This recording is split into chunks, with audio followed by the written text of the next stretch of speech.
ಕಾರವಾರ ನಗರಸಭೆಯ 2025-26ನೇ ಸಾಲಿನ ಬಜೆಟ್ ಪೂರ್ವಭಾವಿ ಸಾರ್ವಜನಿಕ ಸಭೆ ನಗರಸಭೆ ಅಧ್ಯಕ್ಷ ರವಿರಾಜ್ ಅಂಕೋಲೇಕರ್ ಅವರ ಅಧ್ಯಕ್ಷತೆಯಲ್ಲಿ ಜರುಗಿತು.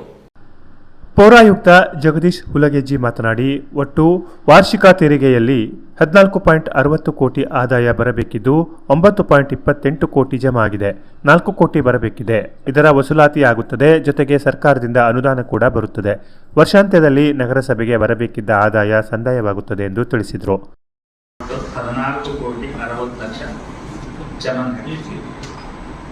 ಇವತ್ತಿನವರೆಗೇನು ಅಂದರೆ ಡಿಸೆಂಬರ್ ಇಲ್ಲಿವರೆಗೇನು 9 ಕೋಟಿ 28 ಲಕ್ಷ ಆಲ್ರೆಡಿ ನಮಗೆ ಜಮಾ ಆಗಿದೆ.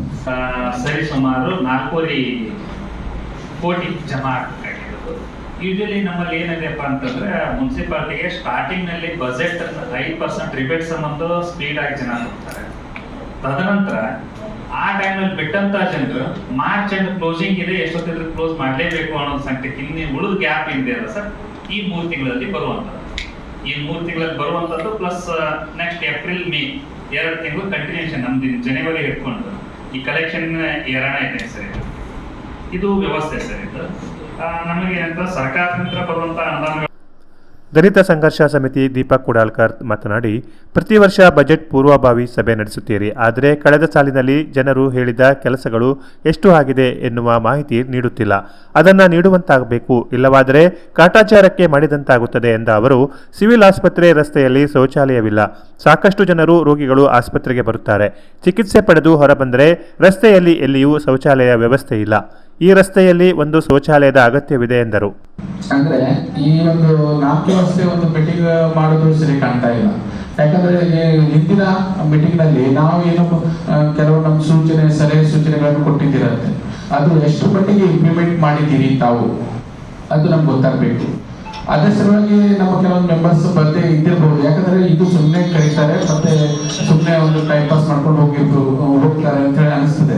ಒಂದು ಬಹಳಷ್ಟು ಪ್ರಾಬ್ಲಮ್ ಹೇಳಿದ್ದಿರತ್ತೆ, ಡೆವಲಪ್ಮೆಂಟ್ ಮಾಡಬೇಕು ಅಂತ ಹೇಳಿ. ನೋಡಿ, ಓಲ್ಡ್ ಮೀಟಿಂಗ್ ನಲ್ಲಿ ನಾವು ಒಂದು ಪ್ರಾಬ್ಲಮ್ ಹೇಳಿದ್ವಿ. ಈಗ ನೋಡಿ, ಸಿವಿಲ್ ಹಾಸ್ಪಿಟ್ಲ್ ಈ MG ರೋಡ್ ಇದೆಯಲ್ಲ, ಸಿವಿಲ್ ಹಾಸ್ಪಿಟ್ಲ್ ರೋಡ್, ಸುಮಾರು ರೋಗಿಗಳು ತಿರುಗ್ತಾರೆ, ಸುಮಾರಷ್ಟು ಜನ ಓಡಾಡ್ತಾರೆ.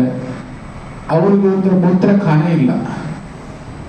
ಒಂದು ಸಿವಿಲ್ ಹಾಸ್ಪಿಟಲ್ ಬಿಟ್ಟು ಈ ನಗರಸಭೆ ಬರೋ ತನಕ ಅವರಿಗೆ 1 ಕಿಲೋಮೀಟರ್ ನೇರ ಬಾಟ್ ಆಗುತ್ತೆ.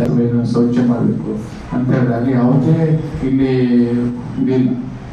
ಮತ್ತೆ ಕಾರವಾರ ಬಸ್ ಸ್ಟ್ಯಾಂಡ್ ನಲ್ಲಿ ಇರುವಂತಹ ಮೂತ್ರಖಾನೆನೂ ಕೂಡ ಅದನ್ನು ಕಾಂಟ್ರಾಕ್ಟ್ ಬೇಸಿಸ್ ತಗೊಂಡಿದ್ದಾರೆ. ಅದು ಕ್ಲೀನ್ನೆಸ್ ಮಾಡ್ತಾ ಇಲ್ಲ. ಒಂದು ಬಸ್ ಸ್ಟ್ಯಾಂಡ್ ಅಲ್ಲಿ ಇದೆ, ಇನ್ನೊಂದು ಹೊರಗಡೆ ನಗರಸಭೆಗೆ ಸಂಬಂಧಪಟ್ಟಂತ ಶೌಚಾಲಯನೂ ಇದೆ. ಅನಿರುದ್ಧ್ ಹಳದಿಪುರ್ಕರ್ ಮಾತನಾಡಿ, ರಸ್ತೆಯಲ್ಲಿ ಫುಟ್ಪಾತ್ ಸರಿಪಡಿಸಬೇಕು, ಹಲವು ಕಡೆ ಹಾಳಾಗಿದೆ. ಇದರಿಂದ ಪಾದಚಾರಿಗಳು ರಸ್ತೆಯ ಮೇಲೆ ನಡೆಯುವಂತಾಗಿದೆ. ಉದ್ಯಾನವನಗಳ ನಿರ್ವಹಣೆ ಆಗಬೇಕು ಎಂದು ಅಭಿಪ್ರಾಯಿಸಿದರು. ನಾವು ನಿಮ್ಮ ಹತ್ರ ಕೇಳ್ತಾ ಇದ್ವಿ, ಹಾಗೆ ನಮ್ಮ ನಗರಸಭೆಯಿಂದ ಕೂಡ ಯಾವ್ಯಾವ ಪಾಯಿಂಟ್ಸ್ ಇದೆ, ಯಾವ್ಯಾವ ವಿಷಯ ಇದೆ, ರೋಡ್ಸ್ ಏನೇನಿದೆ ಅದರ ನಾವು ಪ್ರಸ್ತಾವ ಮಾಡಿದರೆ ಅದರ ನಿಮ್ಮಿಂದ ಕೂಡ ಅನಿಸಿಕೆ ಬೇಕಂತ ಹೇಳಿಕೆ ಇಚ್ಛೆ. ಉಪಾಧ್ಯಕ್ಷೆ ಪ್ರೀತಿ ಜೋಶಿ, ಸ್ಥಾಯಿ ಸಮಿತಿ ಚೇರ್ಮನ್ ಮಾಲಾ ಹುಲಸ್ವಾರ್ ಮುಂತಾದವರು ಇದ್ದರು. Canara plus news, Karwar.